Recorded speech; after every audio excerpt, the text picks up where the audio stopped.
A very good afternoon to all esteemed guests.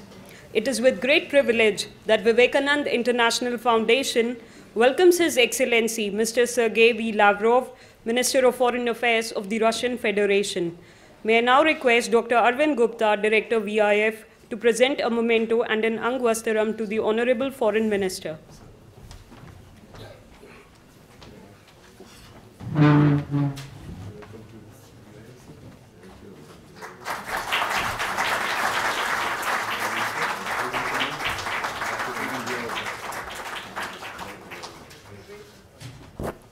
I now kindly request the Director VIF to please deliver his welcome remarks. Thank you. Excellency, Mr. Lavrov, good afternoon, ladies and gentlemen. It gives me great pleasure to welcome you, sir, to the Vivekanand International Foundation.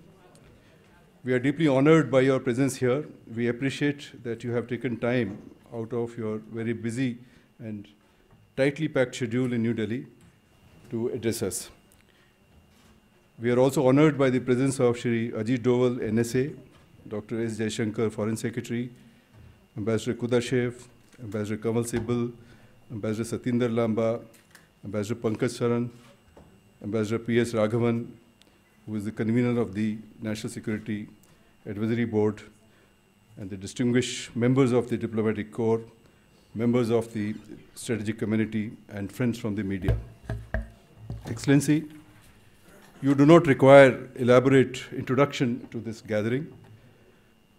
Excellency Lavrov has been the Minister of Foreign Affairs of the Russian Federation since 2004. Prior to that, he was permanent representative of the Russian Federation to the UN for 10 years. His vast experience in international diplomacy stands him apart as a statesman of great eminence. It's a matter of great pride for us that a luminary of his stature who has left an imprint on so many important initiatives all over the world has chosen to be with us at the Vivekanand International Foundation this afternoon. Thank you, sir. Excellency, the VIF is named after eminent Indian personality Swami Vivekanand, a 19th century spiritual leader and philosopher who believed in the oneness of mankind and who, through his teachings, strove to promote global peace and understanding. He traveled extensively, including to the US, England, and Europe, and represented India at the Parliament of World Religions held at Chicago in 1893, and introduced to the Western world the concept of Vedanta and yoga and oneness of universe, so very relevant even today. VIF is an independent, non-partisan think tank and strives to bring together the best minds to ideate on key national and international issues, promotes initiatives that further the cause of peace and global harmony. We work with like-minded think tanks drawn from across the world. We have a robust engagement with Russian International Affairs Council in Moscow. Excellency, you may be pleased to know that the VIF and RIAC recently published a joint report, the 70th anniversary of Russia-India relations, New Horizons of Privileged Partnership, that was released in Moscow in October by Ambassador Pankaj Saran. We also released the report in New Delhi at the VIF last month in the presence of Ambassador Kudashev. Our leaders, Prime Minister Modi and President Putin, have infused vigor and momentum into India-Russian relations through their regular consultations. Both have ensured expeditious implementation of the strategic and economic dimensions of our relations and created a positive environment for us to work together and further expand our relations. This year, we are celebrating the 70th year of diplomatic relations. At this juncture of our journey, Indo-Russian relations are poised to diversify and achieve even greater heights. I now request Honorable Minister to address us. He'll be speaking on global affairs and new vistas of Russian-Indian cooperation. Thank you.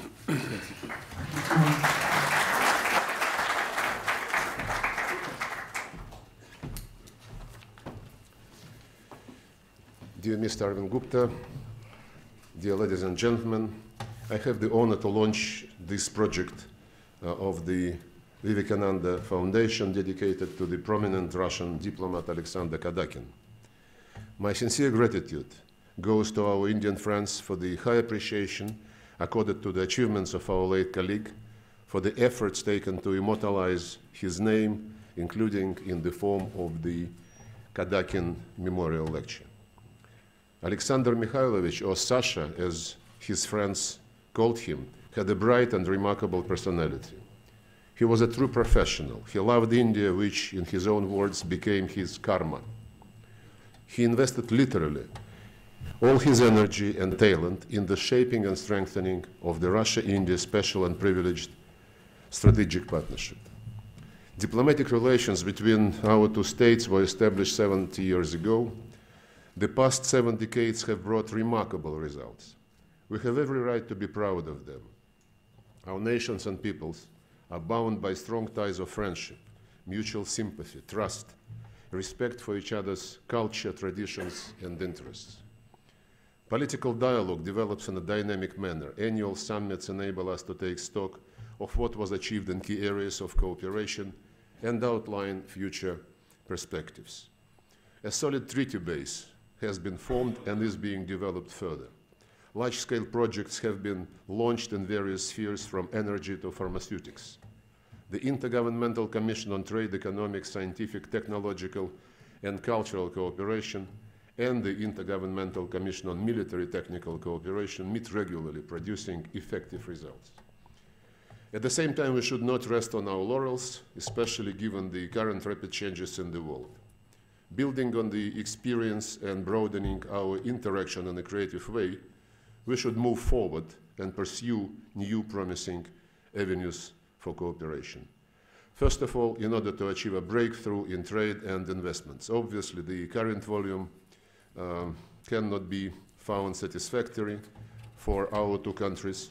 We aim to increase it to $30 billion by the year 2025, and this goal can be achieved through combining our natural competitive advantages and promoting spectacular joint endeavors such as in aerospace industry or shipbuilding. The Russian-Indian Working Group on Priority Investment Projects, which functions within the Bilateral Economic Commission, have selected 12 most promising projects to be launched, in particular in the states of Gujarat, Karnataka, and others, where Russian companies will invest in construction of a rubber plant, production of lighting equipment, development of a smart city prototype for India. These plans, which correspond to the Make in India concept announced by Prime Minister Narendra Modi, make it even more urgent to ensure the early conclusion of an intergovernmental agreement on reciprocal investment protections that would reflect a balance of interest of both sides. Moscow shares with New Delhi innovative know-how in peaceful uses of nuclear energy, thus contributing to the energy security of your country. Implementation of the flagship project, construction of the Kudankulam nuclear power plant in Tamil Nadu, is in full swing. The first unit is already fully operational. The second one has been delivered to the Indian side. Work continues on units 3 through 6. And let me recall that the strategic vision for strengthening cooperation and peaceful usage of atomic energy between the Republic of India and the Russian Federation, signed in December 2014, sets an even more ambitious goal: to build at least 12 power units by the year 2020. Our military and technical cooperation with India is characterized by a unique level of trust, be it direct supplies or joint production of weapons and various military equipment. The experts know only too well that Russia's offers on most of the military equipment cooperation, on most of the military technical cooperation remain the best options for India. This will become more competitive even further with the steps being taken to improve after-sales maintenance. The joint enterprise producing the world's best supersonic cruise missile, BrahMos, is our common special pride. Plans are being discussed for joint development of other weapons, including for their promotion in third countries. This will involve further transfer of the Russian military know-how. Contacts between regions and business communities of the two countries enrich our bilateral links. Last June at the St. Petersburg International Economic Forum, Prime Minister Narendra Modi, after having held full-fledged negotiations with President Vladimir Putin, also had a very fruitful meeting with the governors of several constituent entities of the Russian Federation. We welcome the participation of the Indian delegation led by Minister of External Affairs, Sushma Swaraj, in the third Eastern Economic Forum in Vladivostok last September, and a very fruitful Russian-Indian business dialogue which took place there. Russia has something to offer in the field of education and personnel training. More than one generation of Indian engineers, medical and other specialists have received education in our country. We should build upon this experience and develop it further, inter alia in the context of implementing the Skilling India program initiated by the Indian government. Efficiency of our common efforts in this area and their practical relevance to our citizens will be greatly enhanced when an ongoing work is finalized on the draft intergovernmental agreement on mutual recognition of education and academic degrees in general and medical fields. Our privileged strategic partnership implies close and long-term coordination in international arena. We value our interaction on the world issues. The independent and responsible foreign policy of India has always been an important factor contributing to global and regional security and stability, and we hope this legacy will be protected and strengthened. In the United Nations and other multilateral fora, India and Russia have been consistently advocating compliance with the United Nations Charter and other norms and principles of international law, including territorial integrity, independence, and sovereign equality of states, respect for cultural and civilizational pluralism of the world, as well as for the right of peoples to choose freely their own political and socio-economic development models. Together with many like-minded friends, India and Russia seek to make international life more just and democratic, increase the role of developing countries in multilateral institutions such as the United Nations, IMF, and the World Bank. Consolidation of efforts to promote necessary reforms continues on in various formats. Just today, we held the 15th meeting of foreign ministers of RIC, the group launched in late 1990s, which gave birth to BRICS later. In its turn, BRICS became a very influential player in G20, especially since several other participants of the group coordinate with our 5 countries on issues related to the reform of international monetary and financial system. Accession by New Delhi to the Shanghai Cooperation Organization as a full member has significantly enhanced the political profile and potential of that organization as well, not least as regards its capacity to help stabilize the situation in Central and South Asia and resolve the crisis in and around Afghanistan. Strengthening Indian-Russian cooperation can help find fair and durable solutions to numerous challenges in the Asia-Pacific region. We believe that sustainable security architecture in the Asia-Pacific region cannot be achieved through closed block arrangement and is only possible on an open-ended collective basis building upon the principles of indivisible security, rule of international law, peaceful settlement of disputes, non-use of force or threat of force. We are glad that India not only shares our approach, but is also an active partner in the discussions of regional architecture which have been launched in the framework of the East Asia summits. The place of regular dialogue mechanism was established in Jakarta at the headquarters of ASEAN on the strategic developments issues of the region. The unprecedented outburst of international terrorism poses the most serious threat for all nations. This evil can only be efficiently dealt with if we all join our efforts and act together as truly universal anti-terrorist coalition, acting without double standards and hidden agendas. The tasks of defeating ISIL and Nusra in all its incarnations, countering the transborder movements of foreign terrorist fighters, and curbing the spread of terrorist ideology are priorities of today. At the East Asian Summit in Manila on November 14, a declaration proposed by Russia was adopted on combating ideological challenges of terrorism, terrorist ideas, and propaganda. We count on continued cooperation with our Indian partners on this track. It is obvious that well-being of all people living across the vast Eurasian mainland can hardly be ensured without robust and indivisible economic development. It must be really and genuinely inclusive, not based on subjectively conceived closed trade blocs contradicting the principles of the global trading system under the WTO. Last June, President Putin suggested to think of a fundamentally new economic initiative in Eurasia, whereby existing sub-regional integration arrangements will gradually move towards liberalizing trade and investment regimes between their members.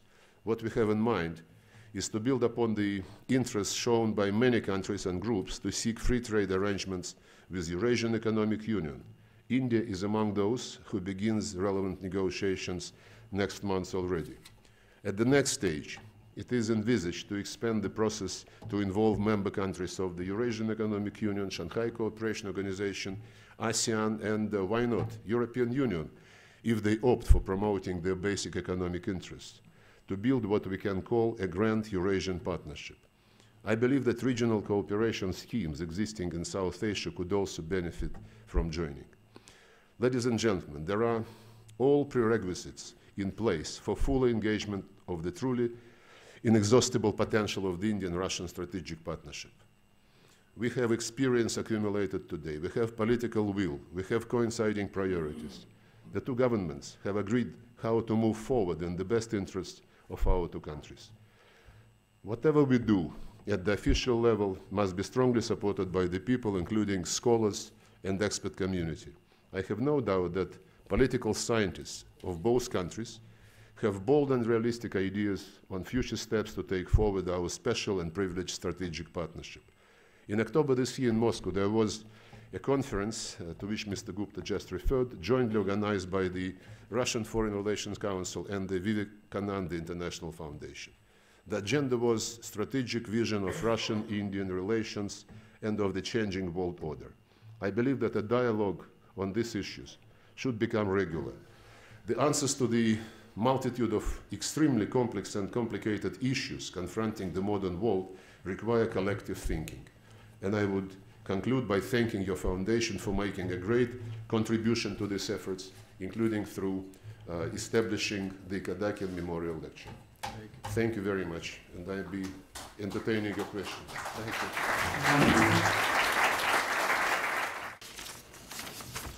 you. The mic. Thank you, Chair. I'm Jem Chopra.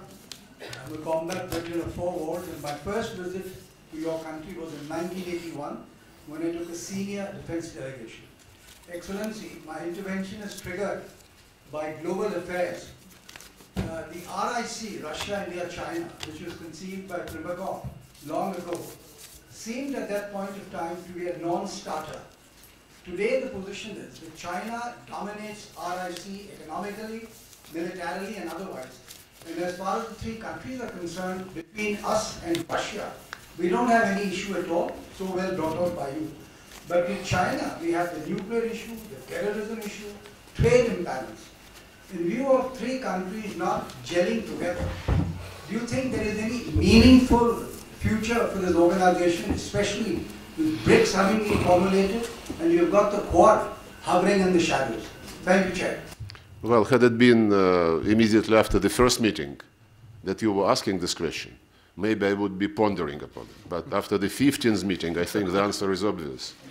And I believe that, by the way, today we ended by a lunch with Minister Swaraj suggesting a toast to promoting better relations not only between China and India, but also between India and Pakistan. We all would be only glad if the controversies and misunderstandings, misgivings could be openly addressed and honestly resolved. And to continue thinking how we can overcome the issues mentioned by you, I believe next speaker in this audience should be Foreign Minister of China. Excellency, on Afghanistan, there is a convergence of views between India and Russia on what the situation should be in Afghanistan. But there appears to be a divergence as to how to bring about peace and stability in Afghanistan. Because if the the softness which Russia seems to be showing towards the Taliban, and that remains a root of the problem in Afghanistan. And this distinction which is drawn between the ISIL and the Taliban, given that the ISIL in Afghanistan is but a breakaway faction of the Taliban.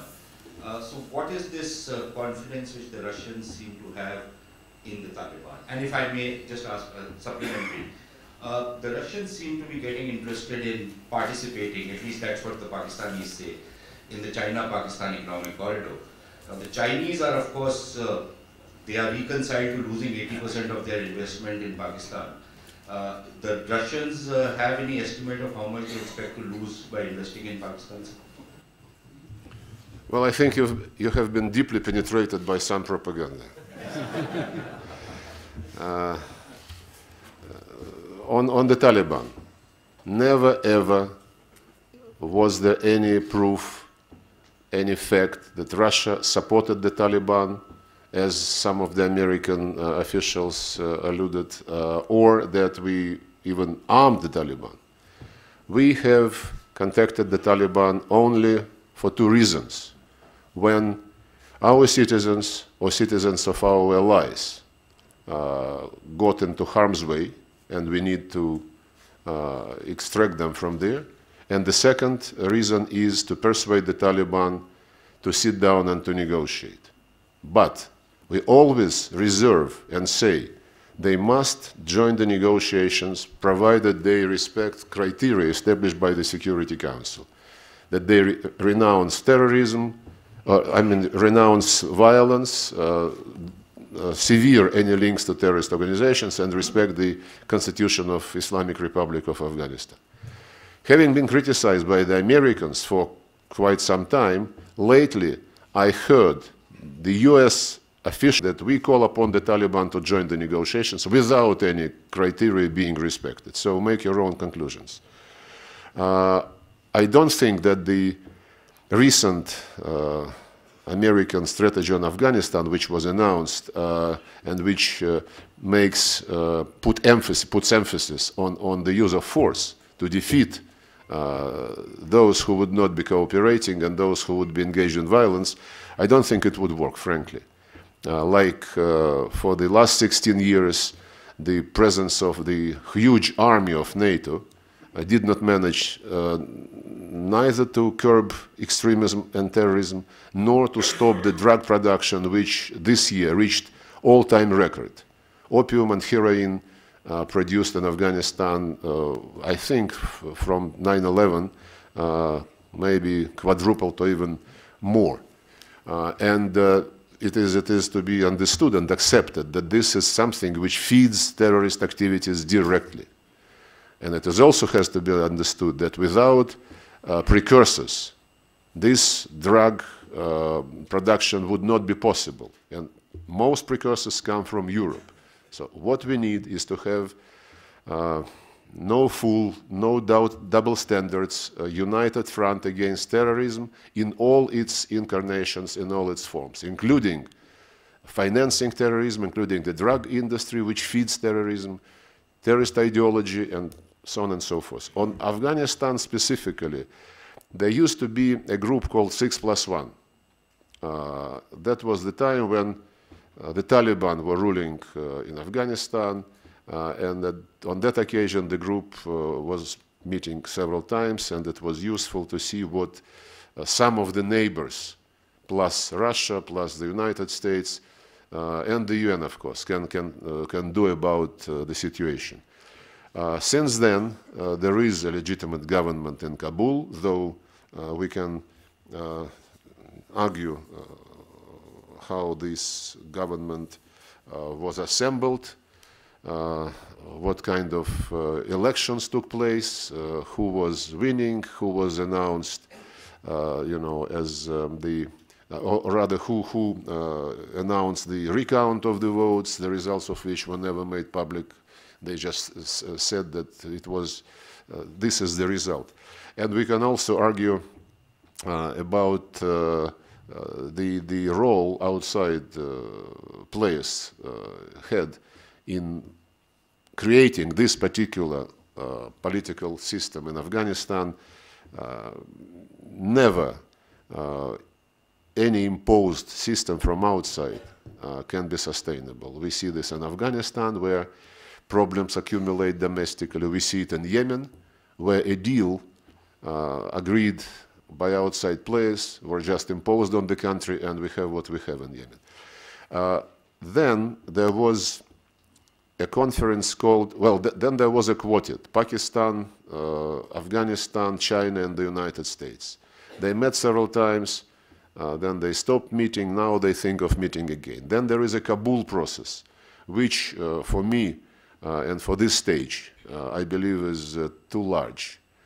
It would be necessary when it comes to reconstruction, to mobilizing support for rebuilding the country, but to find a solution for a political crisis and to find a solution to moving the violent stage of play into negotiations, you need a smaller group of countries, and that's, in our view, all participants of 6+1, but also all Central Asian countries, because each and every of them, not only Tajikistan and Uzbekistan as neighbors and Turkmenistan as neighbors, but others as well, they feel the bad influence of what is going on in Afghanistan. We convened it, we called it the Moscow process. Unfortunately, the Americans declined, I don't know why. And instead they play again now with 6+1 thing. My point is that you cannot resolve the situation without having everybody on board, everybody around the table.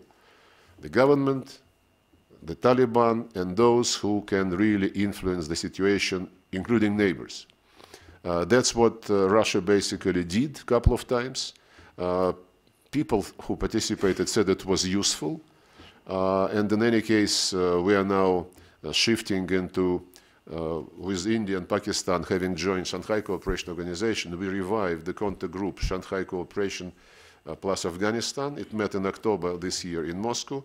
It is meeting early next year in China, and we would be certainly welcoming Indian initiative to invite another meeting of this contact group to Delhi. Then there was something about China-Pakistan economic corridor. You know, we have our own corridors. We have huge territory. We don't need any other corridors. We need to develop our own, but not to play into the hand of competition. Why should we? But the overall picture of Eurasian economic development is certainly to be borne in mind, because Kazakhstan is offering its territory.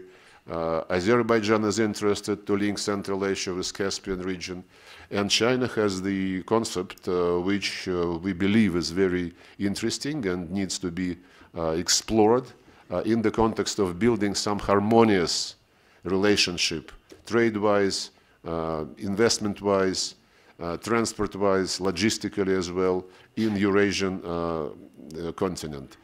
I know that India has problems. We discussed it today with the concept of one belt, one road. But the specific problem in this regard should not make everything else conditional on resolving political differences. India is a member of Shanghai Cooperation Organization. So is Russia. So is China. Practically all Central Asian countries. All of them already signed documents with China on cooperation in the context of one road, one belt. Russia and other members of Eurasian Economic Union conclude an economic cooperation agreement with China. Those are facts, the facts on the ground, which are going to be developed further. And I am 100% convinced that India has enough very smart diplomats and politicians to find a way which would allow you to benefit from this process and not to, at the same time, not to sacrifice your positions of principle. Yeah. Yes, please. Thank you. My name is Ramesh Ramachandran. I'm a journalist with Beyond Television. Mr. Minister, why is it, my question also pertains to the AFPAC region, the so-called AFPAC region. Why is it, Mr. Minister, that Russia and some of its colleagues in the UN Security Council, and please correct me if I'm wrong, they are so reluctant to call Pakistan's bluff when it comes to terrorism? Now, there's enough evidence already available, some of it in the public domain, about its complicity or duplicity on the issue of terrorism. So in your estimation, do you think Pakistan can be a fit case for being designated as a state sponsor, or do you think Pakistan is an issue which India alone has to deal with? Thank you. There is no such thing as a UN list of states sponsoring terrorism. There is an American list which they use as they please, but there is no such thing at the United Nations as the list of states sponsoring terrorism. The Security Council agrees on criteria to include a specific organization and to list it as terrorist.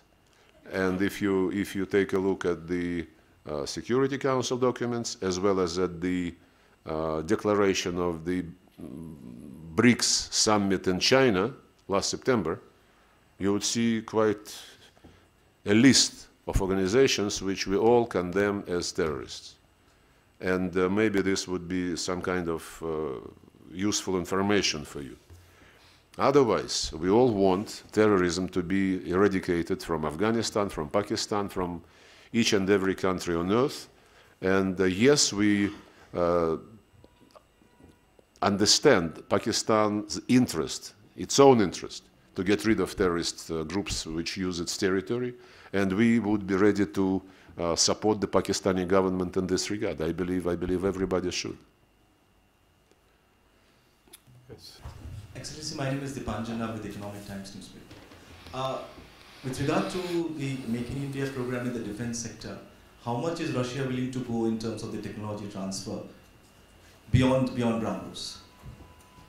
Well, I said in my statement that as we continue and deepen our cooperation in military technical matters, this would involve more know-how from Russia to be transferred. If you want me to go in some, I don't know, maybe you represent a competitive company, you know. Okay, I'll take the last question there, and then we will end it. Yeah, please. Sir, I work for Times now. My name is Sergey. Sir, recently, senior Air Force officials have written to the government, Defense Minister. There has been a presentation for her as well about the FGFA. There appears to be some doubts. Now, can you tell me if this has been, this information has been handed, the fifth generation fighter program? This information has been given to the Russian side. By whom? By the Indian government. That's one.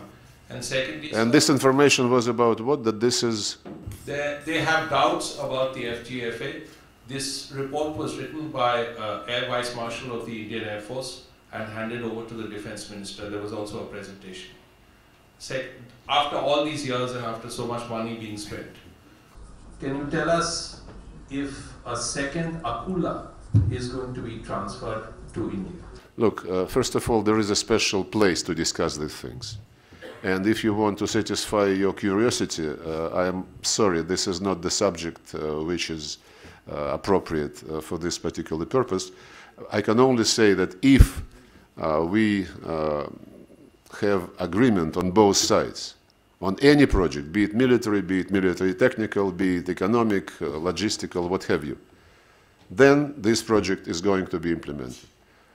If one side, one party is not interested, then this is the situation. No one is going to twist hands and to impose something. Okay, thank you very much for these interactions, sir.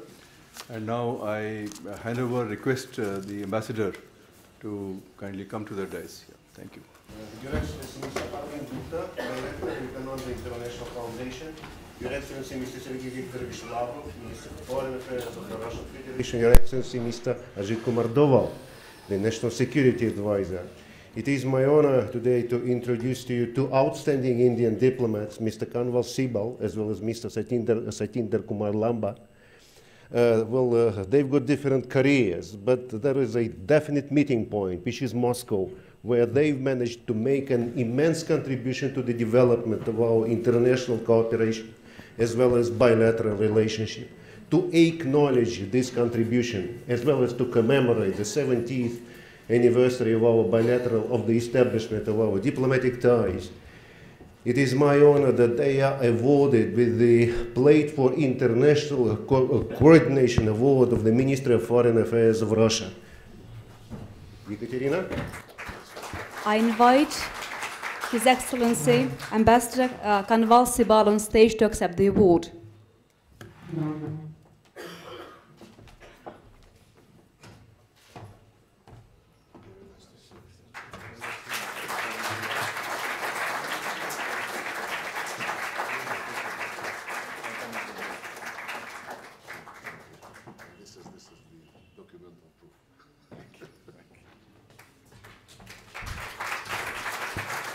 Now I invite on stage His Excellency Ambassador Satinder Lamba to accept the award, please.